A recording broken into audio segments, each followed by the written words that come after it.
Thank you for tuning in to our podcast, Módulo Músicos Unidos. Once again, my name is Max, founder of MMP Global Music.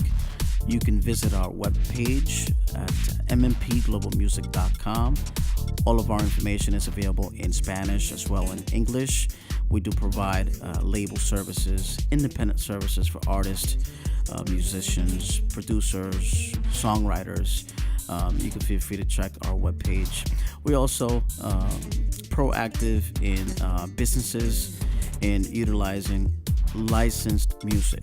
All right, that's what we are affiliated partner with Soundtrack Your Brand, which they offer these services for all businesses at a very affordable price, and at the same time making sure all music, all artists, songwriters, producers can get paid for their work.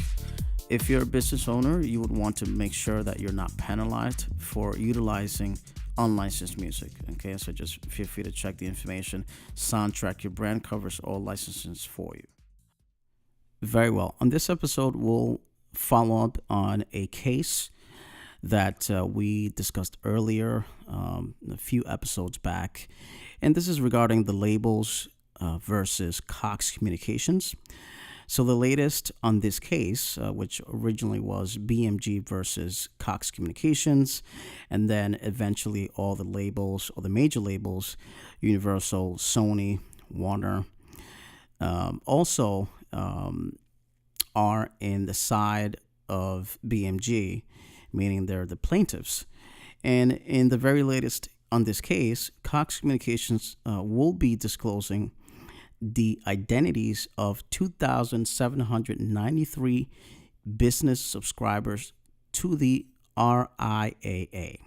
At the U.S. District Court for Eastern District of Virginia, a federal judge stripped Cox Communications of copyright immunities earlier this year. The move came after Cox received the order to pay BMG $25 million last year for the infringements.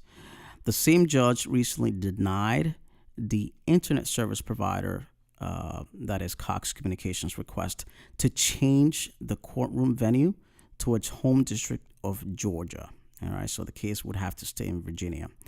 Also, Grande Communications hasn't fared so well against the music industry either, and that is, represented by the Recording Industry Association of America, which is the RIAA.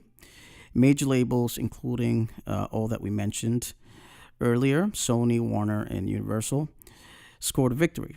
2 months ago, a magistrate judge also stripped the Texas-based internet service provider of its safe harbor defense.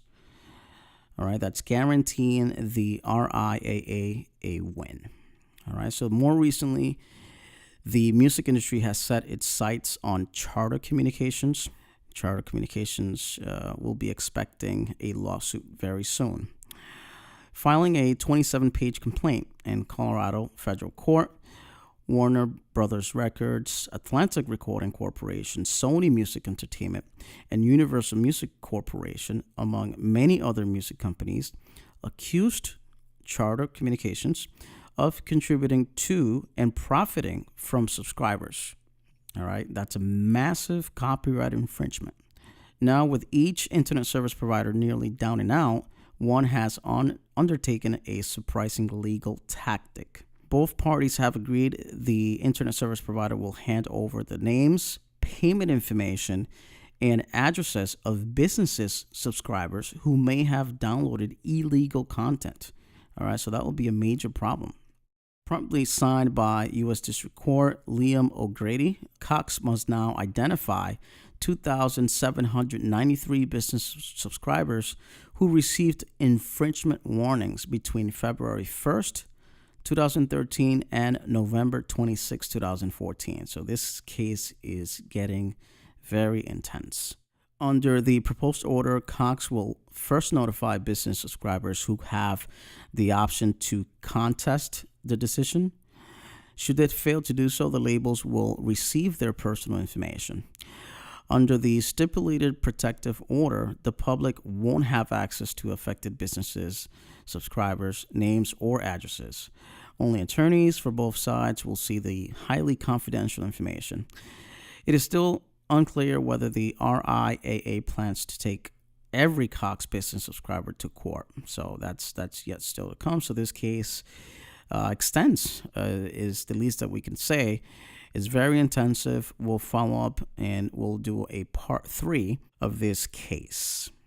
This will be all for today. We just wanted to provide the latest information on this particular case that we did touch base on prior episode. Thank you for tuning into our podcast, Módulo Músicos Unidos. Feel free to visit our webpage, mmpglobalmusic.com. All of the information is in English and in Spanish. You can locate our podcast, Módulo Músicos Unidos. You spell it MODULOMUNI and then the number 2. We are available on Pocket Cast, Apple Podcast, Google Podcast, Stitcher for the Android user. We're available also on YouTube. You can feel free to subscribe to our channel. We're available on Spotify. We're available on TuneIn Radio, AudioMac, Radio Public, Castbox, Overcast, iVox, AudioVip, Acast, Player FM, and many more. Thank you for tuning in.